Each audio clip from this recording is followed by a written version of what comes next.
जय हिंद दोस्तों, आशा करता हूँ आप सब बहुत अच्छे होंगे। और आज हम लोग स्टार्ट करने वाले हैं अपना मॉडर्न हिस्ट्री का जो आपका लेक्चर नंबर 1 है। आज इस टॉपिक में हम लोग देखने वाले हैं sources of the history of modern India. तो समझते हैं, this is all about me. आप मुझे इंस्टा पे फॉलो कर सकते हो, कोई भी क्वेरीज हो मैसेज हो करो, कोई भी डाउट हो तो। अब देखो मैंने क्या किया ना कि बेसिकली इसको कैसे अरेंज किया है इस सीरीज़ को, मैं आपको ज़रा सा ब्रीफ में बता देता हूँ। सबसे पहले हम लोग का जो सीरीज़ रहेगा वो फाउंडेशन बेस्ड सीरीज रहेगा। फाउंडेशन बेस्ड सीरीज में मैं बेसिकली क्या करने वाला हूँ, इसमें आपको एक सोल जो आपका आइडियोलॉजी रहेगी, जो आपका कॉन्सेप्चुअल क्लियरिटी रहेगी मॉडर्न हिस्ट्री को पढ़ते वक्त, वो कवर करेंगे। फिर दूसरा आपका जो रहेगा उसके बारे में हम लोग फैक्ट्स से रिलेट करते हुए देखेंगे चीज़ों को। और लास्ट में आपका एक बूस्टर सीरीज रहेगा। बाकी आपका पूरा मॉडर्न हिस्ट्री कंप्लीट हो जाएगा बहुत अच्छे वे में। तो ये सारी चीज़ें हम लोग कवर करने वाले हैं बहुत अच्छे तरीके से। और अगर चैनल नहीं हो तो चैनल को सब्सक्राइब कर दो यार, अपना प्यार तो है ना। और चलो शुरू करते हैं आज का ये लेक्चर। नाउ देखो, हिस्ट्री पढ़ने के लिए सबसे पहले आपको मतलब हिस्ट्री है तो सबसे पहले आपको ये जानना बहुत जरूरी है कि यार सोर्सेस क्या है ना हिस्ट्री के। अब मतलब कोई भी आके बोल दिया कि नहीं ऐसा ऐसा हुआ था पास्ट में, तो कोई जरूरी नहीं है ना, कुछ तो वेरिफिकेशन होना चाहिए, कुछ तो प्रूफ होना चाहिए कि ऐसा पर्टिकुलर चीज़ हुआ था पास्ट में। तो हिस्ट्री के सोर्सेस हमें चाहिए, तब जाके हम हिस्ट्री को कनेक्ट कर सकते हैं, पास्ट को जान सकते हैं। लेकिन अगर आपको केवल एक ही सोर्स मिल जाएगा तो क्या वो सफिशिएंट होगा हिस्ट्री को जानने के लिए? नहीं ना। तो मतलब कई सारे सोर्सेज हमको चाहिए जिनको कनेक्ट किया जाता है, और जो भी आपके हिस्टोरियंस रहते हैं वो इनको कलेक्ट करने का काम करते हैं, इनको कनेक्ट करने का काम करते हैं। तब जाके आपका जो हिस्ट्री है ना वेल मैनर्ड में आप लोग स्टडी करते हो, समझते हो, अंडरस्टैंड करते हो। उसमें भी कुछ खामियां रहती है। देखो हिस्ट्री की एक खास बात यह है ना कि हिस्ट्री अपने में कंप्लीट नहीं है, उसमें दो कंट्राडिक्शन हमेशा चलेंगे। या तो ये चीज़ हुआ था या ये चीज़ नहीं हुआ था, या फिर ये आइडियोलॉजी उस समय चल रही थी या ये आइडियोलॉजी उस समय नहीं चल रही थी। देखो कंट्राडिक्ट होंगे ही, और अगर कंट्राडिक्ट नहीं हो रहे ना तो वो हिस्ट्री है ही नहीं। देखो फैक्चुअल डेट तो रहते हैं वो आपका है कि परमानेंट है, लेकिन जो कॉन्सेप्ट रहते हैं ना, जो आइडियोलॉजी चलती रहती है, जो विचारधारा उस समय चली रहती है, उसमें कहीं ना कहीं कॉन्फ्लिक्शन मतभेद जरूर आते हैं हिस्ट्री को लेकर। तो देखते हैं सबसे पहले सोर्सेस क्या हो सकते हैं। देखो जब हम एंशिएंट कवर करेंगे तो उसमें और डिटेल से करेंगे हिस्ट्री को लेकर, लेकिन अभी जब मॉडर्न हिस्ट्री पे है तो उसको फोकस करके चलते हैं और देखते हैं कि क्या क्या बेसिक सा सोर्स है पास्ट को जानने के लिए। देखो मैं इस जो आपका सीरीज है उसमें मैं आपको बेसिक सा स्पेक्ट्रम को फॉर रेफरेंस लेके चल रहा हूँ, लेकिन बाकी मैं विपिन चंद्रा और भी कई सारे जो बुक्स है जो मैंने अपने लाइफ में कवर कर रखे हैं, मैं उसके बारे में भी आपको कनेक्ट करके बताऊंगा। साथ ही हम लोग एनसीईआरटी भी देखेंगे, एनसीईआरटी से भी कनेक्ट कर देंगे। ऐसा नहीं कोई चीज़ छूट जाएगा। ये जो आपका 3 सीरीज चलेगा ना, वो आपकी हिस्ट्री मॉडर्न हिस्ट्री को समझने के लिए काफ़ी सफिशिएंट रहेगा और बहुत अच्छे में मैं आपको समझाने की कोशिश करूँगा। देखो सबसे पहले समझते हैं कि पास्ट को समझने के लिए हमारे पास जो सोर्सेस होते हैं वो किस टाइप के हो सकते हैं। पहला हो सकता है आपका रिटर्न सोर्सेस हो सकता है, दूसरा आपका मटेरियल सोर्सेस, और तीसरा आपका हो सकता है ओरल सोर्सेस। समझते हैं ना। ओरल सोर्सेस क्या होंगे आपके, मतलब कि ओरल सोर्सेस सबसे लास्ट में वेरीफाई किया जाता है, और या फिर अगर मान लो कोई पास्ट है जिसके बारे में हमको कोई आइडिया नहीं है, तो ओरल जो सोर्सेस रहते हैं उतने फैक्चुअल नहीं रहते, मतलब उन पर उतना ऑथेंटिकेट नहीं रहते हैं। तो हम लोग क्या करते हैं बेसिकली रिटर्न सोर्सेस और मटेरियल सोर्सेस पे ही बिलीव ज़्यादा करते हैं। ओरल सोर्सेस को उतना तवज्जो नहीं दिया जाता है। ओरल सोर्सेस मतलब वही बोल के जो बता रहे हैं, जिनको पता है वो अपने बोल के बता रहे हैं, तो दैट इज ओरल सोर्सेस।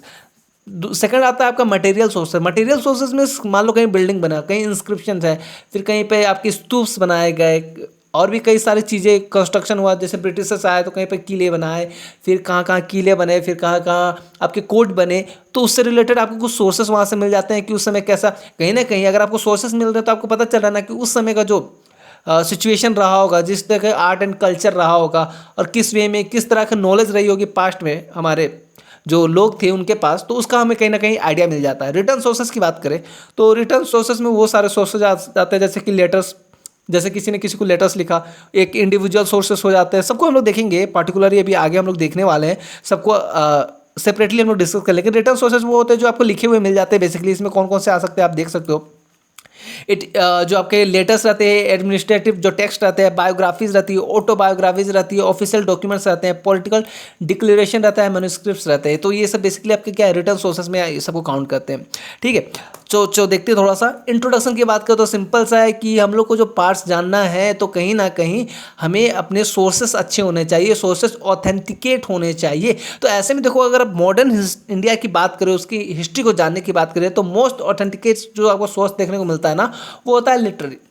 ये जो आपका लिटरेरी जो सोर्सेस रहता है बहुत ज़्यादा इंपॉर्टेंट है, क्योंकि इसी के कारण ही कहीं ना कहीं हमारा इंडियन हिस्ट्री जो पास्ट रहा है, इंडिया का पास्ट रहा है, मॉडर्न पास्ट रहा है, वो हमें देखने को मिलता है, समझने को मिलता है। देखो ये क्या क्या इंक्लूड करता है, प्रिंटेड बुक है, गवर्नमेंट डॉक्यूमेंट्स है, न्यूज़पेपर है, मैगजीन है, आपके पैम्पलेट्स है, हिस्टोरिकल बिल्डिंग है एंड अदर वर्क आर्ट है, बायोग्राफीज है एंड मेमोइड्स है एंड मिसलेनियस सोर्स, कई सारे सोर्सेस आपको देखने मिल जाते हैं। देखो आप देख रहे हो जवाहरलाल नेहरू के द्वारा एक लेटर है, तो आप इसमें समझ सकते हो कि ये भी कहीं ना कहीं एक ऑथेंटिकेट चीज़ होता है, क्योंकि आपको पता चल जाता है कि अच्छा चलो जवाहरलाल नेहरू ने लिखा, इसे लिखा तो किस बारे में लिखा था, किस टॉपिक में लिखा था। तो उससे कहीं ना कहीं हिस्टोरियंस इस चीज़ को निकालने की कोशिश कर रहे थे कि आखिर क्या सिचुएशन होगा जो जवाहरलाल नेहरू ने उस चीज़ों को लिखा, क्या सिनारियो रहेगा उस टाइम पे, है ना। तो उन सब चीज़ों को देखो, बेसिकली तो आपको सोर्सेस इंपॉर्टेंट है, बाकी जो सोर्स को कनेक्ट करने का काम रहता है वो आपके हिस्टोरियंस ही करते हैं।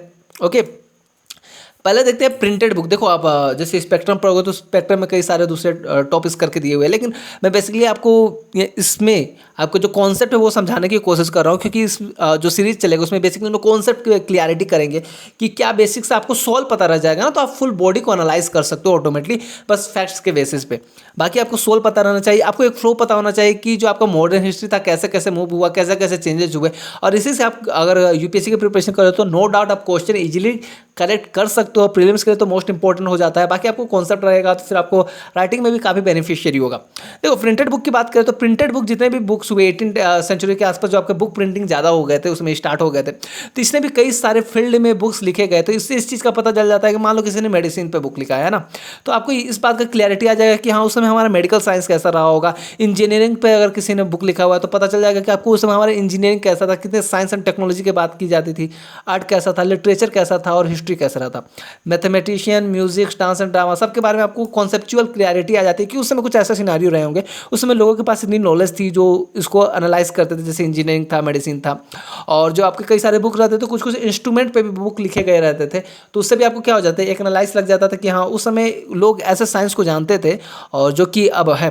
देखो पास्ट होने से क्या हो जाता है ना, पास्ट के बहुत सारी चीज़ें विलुप्त हो गए, कहीं ना कहीं आपके एक्सटिंक्ट हो गए ना पास्ट। अगर एनसीईआरटी की बात करें तो कई सारे बुक्स हैं जो हमें अभी भी नहीं मिलते हैं, बहुत इंपॉर्टेंट में काफ़ी ज़्यादा। हाँ, इंडिया में कई सारे विद्वान रहे, नो डाउट इतने सारे विद्वान रहे कि अगर वो अभी होते तो शायद ही इंडिया कहीं और ही होता, है ना। तो वो बुक्स सारे इंपॉर्टेंट रहते हैं। हालांकि तो आपको 18th सेंचुरी में बुक्स आने लग गए थे। गवर्नमेंट डॉक्यूमेंट की बात करें तो जैसे डच आए, है ना, पुर्तगीज आए, तो क्या होता है, देखो गवर्नमेंट डॉक्यूमेंट्स की बात करें तो जो नवाब बंगाल का जो टाइम था, जब बंगाल में नवाब थे, तो उसी टाइम से डॉक्यूमेंट्स का यूजेस होना स्टार्ट हो गया था। ऐसा इसलिए ना क्योंकि वो लोग क्या करते थे, मान लो कुछ भी एग्रीमेंट हुआ, कुछ भी काम है, कुछ भी एक्सचेंज ऑफ थॉट है, तो उसका क्या करते थे, जो आपके नवाब रहते थे तो उसको क्या करते थे, रिटर्न फॉर्म में रखते थे और सहेज कर रखते थे, ताकि मान लो कभी कल को कॉन्फ्लिक्ट हो तो वो प्रूफ एज ए प्रूफ रहे। कहीं किसी को कोई राज्य दिया जा रहा है तो उसको एक रिटर्न में दिया जाए, मुहर वगैरह लगाए जाते थे ना।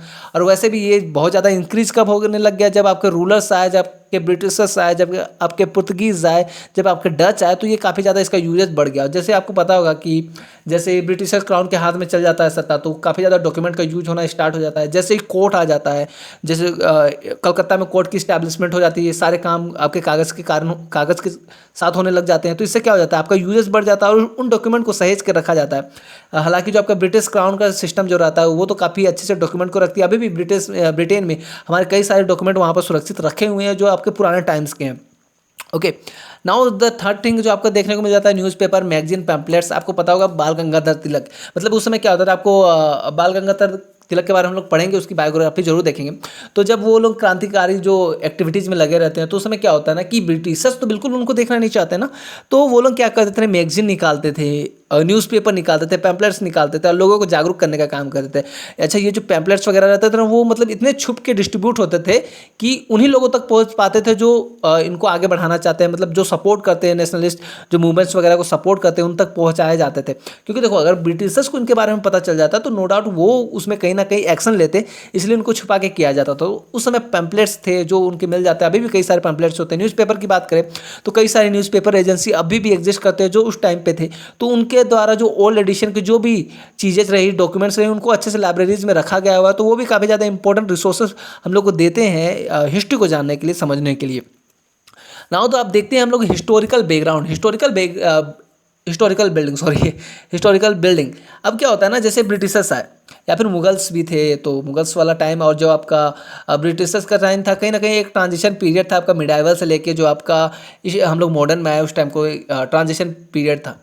तो उस समय जो बिल्डिंग्स बने वो कहीं ना कहीं बताते हैं कि किस तरीके का कल्चर उस समय रहा होगा और कैसे कैसे कल्चर भी ट्रांजिस्ट किया, मतलब कल्चर में भी चेंजेस आए और किस प्रकार के आर्टिस्ट थे, किस प्रकार का उस समय नॉलेज था इन सब के बारे में, और किस किस मटेरियल का यूज़ किया जाता था और क्या क्या चीज़ें रहती थी। देखो आपको जैसे बिल्डिंग्स बनते थे ना उस समय भी, तो बिल्डिंग्स तो आपको जैसे ब्रिटिश बिल्डिंग्स बनाते, मान लो मुगल है बिल्डिंग बनाए तो वहाँ पर पेंटिंग्स वगैरह भी होती थी। हम लोग आगे भी देखेंगे आर्ट एंड कल्चर का भी इंपॉर्टेंट रोल था, तो आपकी पेंटिंग्स वगैरह भी होती थी।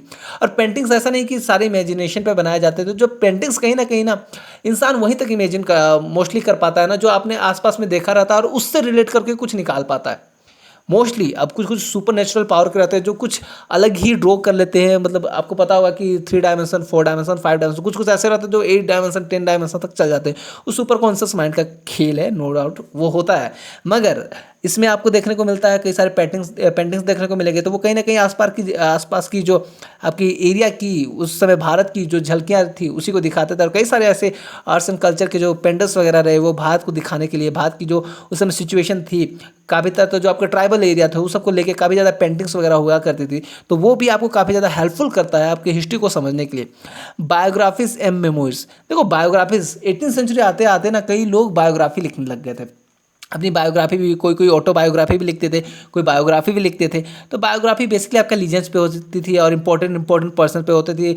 अब देखो आप देख सकते हो रामकृष्ण परमहंस, फिर राजा राम मोहन राय, तो इन सब के ऊपर जो बायोग्राफी आती थी ना ये कहीं ना कहीं इंस्पायर करने लग गई थी लोगों को, इसलिए ये बायोग्राफी लिखी जाती थी। अब देखो क्या होता है ना, जैसे बायोग्राफी लिखी जाती है तो वो एक आपका एक ऑथेंटिकेट डॉक्यूमेंट हो जाता है कहीं ना कहीं कि हाँ उनकी लाइफ, मान लो आपने रामकृष्ण परमहंस के बारे में बायोग्राफी लिखा हुआ है उस समय 18वीं सेंचुरी के आसपास, तो क्या होता था ना कि उस समय जो रामकृष्ण परमहंस थे उस समय इंडिया की सिचुएशन क्या थी, अब वो है उसको सेंटर करके बेसिकली आपको लिखा तो गया है बायोग्राफी, लेकिन उसके आसपास लोगों को भी तो इंक्लूड किया गया ना, उसके समाज को इंक्लूड किया गया कि कैसे समाज में वो रहते थे, कैसे करते थे, कैसे खेलते थे, क्या करते थे, कैसे लोगों में इनलाइटमेंट करने का काम करते थे, कैसे स्वामी विवेकानंद के ऊपर भी बायोग्राफी कई सारी लिखी गई है, तो वो कैसे काम करते थे, कैसे उसने विश्व गुरु की मतलब विश्व गुरु की तरफ इंडिया को एक प्रोत्साहन दिया था।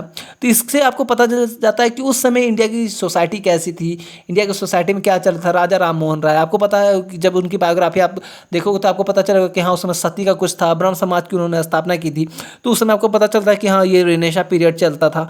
तो आपको वहाँ से भी हिस्ट्री के काफ़ी ज़्यादा नॉलेज देखने को मिल जाते हैं। साथ ही आपकी मेमोरीज, देखो बहुत सारे ऐसे भी पर्सनालिटी रहते हैं जो किसी को लेटर लिखते थे, इंडिविजुअल की बात कर सकते हैं या फिर डॉक्यूमेंट की भी बात कर सकते थे। तो क्या होता है ना कि कुछ कारण से लेटर लिखते थे, पहले तो टेलीफोन था नहीं ना, तो लेटर लिखते थे, क्या कर सकते हैं, लेटर लिखते थे, दूसरे तक जाता था तो वो उनका रिप्लाई देते थे। ये भी कहीं ना कहीं एक ऑथेंटिकेट सोर्स रहता है कि उस समय सिचुएशन कैसी थी। कहीं ना कहीं कुछ मान लो कुछ चीज़ों की क्रांतिकारी की बात की जा रही है, मूवमेंट छेड़ने की बात की जा रही है, तो कहीं ना कहीं जो आदान प्रदान हुआ जो आपका मैसेज के थ्रू, जो आपका लेटर्स के थ्रू, वो भी कहीं ना कहीं एक ऑथेंटिकेट सोर्स होता था हिस्ट्री को जानने के लिए, और होता है आज भी होता है ये भी।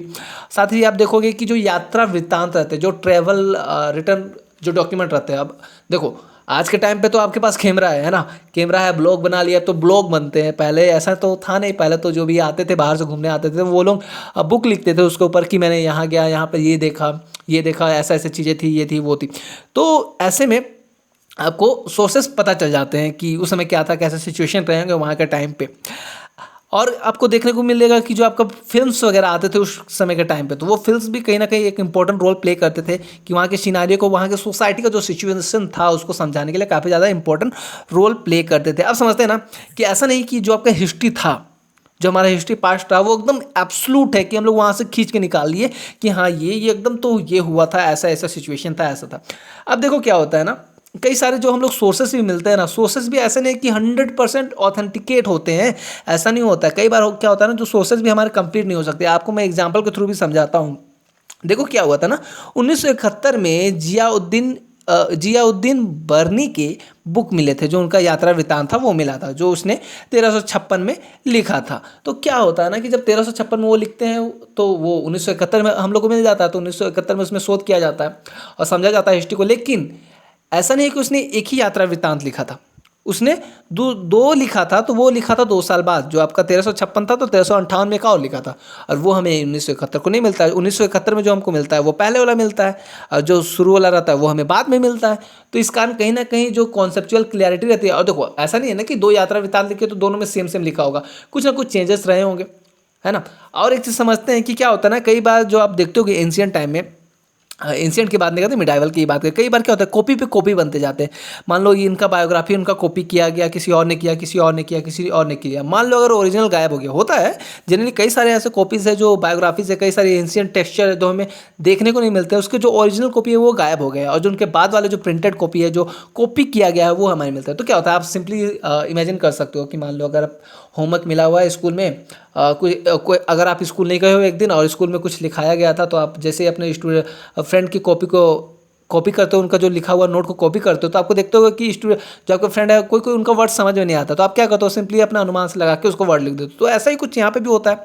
यहाँ पे भी आपको देखने को मिलता है कि ऐसे करते करते चीज़ें काफ़ी हद तक चेंज हो जाती हैं। तो इस तरीके से जो आपका हिस्ट्री का जो सोर्सेस है ना, काफ़ी ज़्यादा इंपॉर्टेंट रोल प्ले करते हैं आपकी हिस्ट्री को समझने के लिए। और अगर आप सोर्सेस को समझ गए ना कि उसके सोर्सेस क्या क्या है, तो आप इजीली उसको अंडरस्टैंड कर सकते हो और बहुत अच्छे तरीके से उसको कवर कर सकते हो। तो दोस्तों बेसिकली आपका यही था सोर्सेस का जो स्टोरी था, सोर्सेस का जो कहानी था। और इसके बाद हम लोग देखेंगे कि अप्रोच क्या होगा हमारा हिस्ट्री पढ़ने को, और हमारे जो नेक्स्ट लेक्चर में हम लोग उस चीज़ के बारे में अच्छे से डिस्कस करेंगे। और अगर लेक्चर अच्छी लगी तो वीडियो को लाइक करो यार, और चैनल में नहीं हो तो चैनल को सब्सक्राइब करो। चलो मिलते हैं किसी और वीडियो में, तब तक के लिए अलविदा, जय हिंद।